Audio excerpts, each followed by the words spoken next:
এ কি তোমার গালে হাত কেন? কি চিন্তা করছো এত? না, ভাবছি যে অর্ডার তো করে ফেলেছি, মানে আমরা হোটেল আলিশান থেকে অর্ডার করেছিলাম, কিন্তু মানে মেনু নর্মাল করেছিলাম অর্ডার, কিন্তু এত এত খাবার দিয়েছে যে আমরা ভাবতে পারছি না আমরা কি করে এটাকে শেষ করব। তুমি তো বাঙালি খাবার ইয়েই করেছো, তুমি তো কোনো চাইনিজ ইয়ে করোনি। না, দেখিয়ে দাও কি কি খাবার অর্ডার করেছে আর কেমন কোয়ান্টিটি এসছে। আচ্ছা তোমরাই সবাই বলো যে এরকম কোয়ান্টিটি আমরা দুজন মিলে খাওয়া যায়।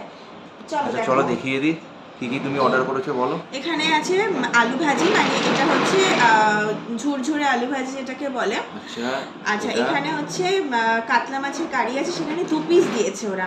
আমরা এটা উইদাউট সম্ভবত দই পোস্ত আছে। হ্যাঁ, দই পোস্ত দিয়েছে, সেটা হয়তো আমি পরে বলবো আচ্ছা, তোমাদেরকে। তারপরে এটা বলো। আর এইটা হচ্ছে ডাল ফ্রাই বা ভেজ ডাল বলতে পারো আছে।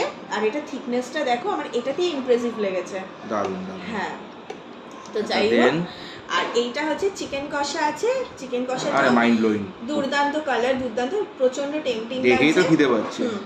আর এইটা হচ্ছে আসল রাইসের কোয়ান্টিটি। আরে বাপরে, এত রাইস কে খাবে?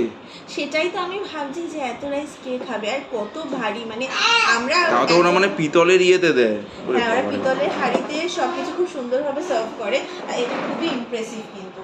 তো যাই হোক, টেস্ট করে তো তোমাদের সাথে জানাচ্ছি। আর তোমরা বলো এই খাবার তোমরা একা কজনে মিলে খেতে? দুজনের জন্য অনেক। হ্যাঁ,